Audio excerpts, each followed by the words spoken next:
मसाल्याचं वांग, तर त्यासाठी कांदा भाजून घेतलेला आहे, खोबरं आणि थोडीशी खसखस, लवंगा, मिऱ्या, परत दालचिनीचा तुकडा, चक्री फूल हे भाजून घेतलेलं आहे. तेजपत्ता असेल तर तेजपत्ता भाजून ते सगळं भाजून घेतलं. आता गॅस बंद करते. कोथिंबीर टाकून घेतलेलं आहे. कोथिंबीर, खोबरं आणि 2 हिरव्या मिरच्या, खडे मसाले आणि कांदा भाजलेला हे बारीक करून घ्यायचा आहे. तर वांगे घेतलेले आहेत काट्याचे वांगे घेतलेत. तर आता हे कट करून घेते. तर आपल्याला हा डेट कट करून घ्यायचा आहे, खूप जास्त नाही.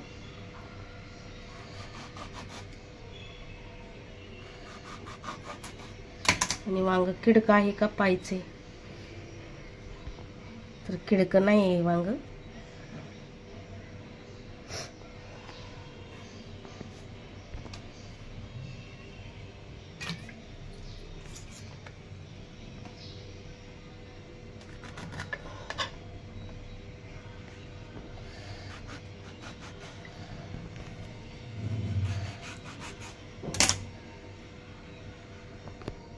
पद्धतीने सगळे वांगे कट करून घेते, तर किडके नाही. तर किडके काही निघलेले नाहीत वांगे. यामध्ये मीठ टाकून घेऊ पाण्यामध्ये, म्हणजे काळे पडत नाहीत. तर धना जिरे पावडर, घरचा मसाला, हळद, कांदा लसूण मसाला हा पण घरचाच मसाला आहे. आणि हा गरम मसाला. लसूण अद्रक बारीक करून घेतलेला आहे. भाजलेले शेंगदाणे बारीक करून घेतलेले आहे.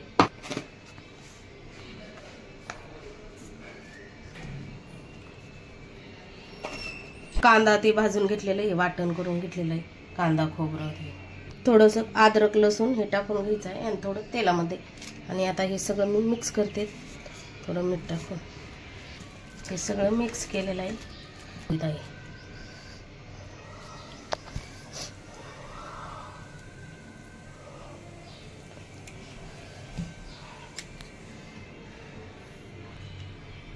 या पद्धतीने सगळ्या वांग्यात हा मसाला भरून घेते.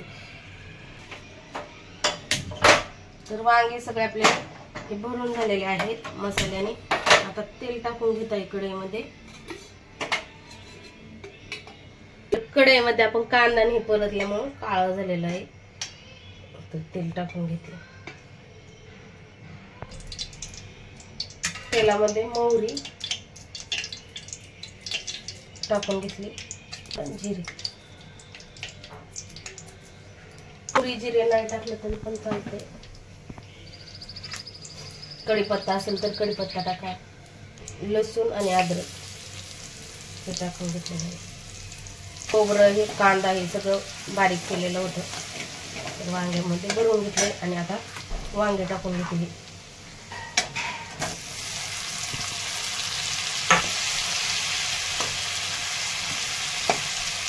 पाणी टाकायचं, तर गरम पाणी करायचं नाही.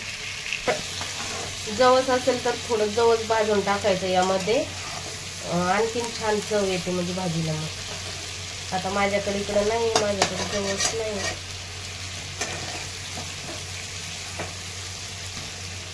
कारळ, जवस नाही, कारळ टाकायची भाजून, काळे असतात. खूप छान सुगंध सुटलेला आहे घरामध्ये आणि किती छान दिसते पाहू शकता. तेलामध्ये छान परतून घ्यायचे वांगे आणि यामध्ये गरम पाणी टाकायचं, म्हणजे परतून तेलामध्ये. तर खूप टाकायचं आहे भाजलेले आपल्याला यामध्ये.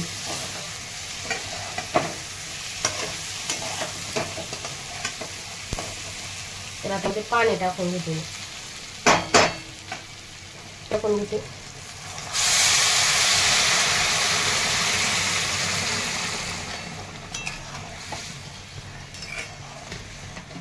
तर गरम पाणी टाकले, लवकर शिजतील पण.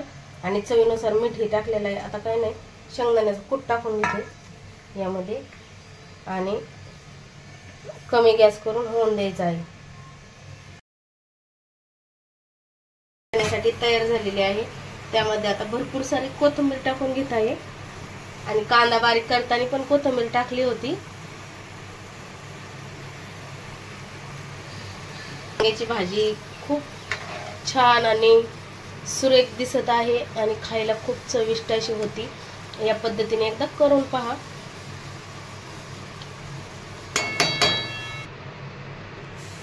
या वांग्याची भाजी खायला.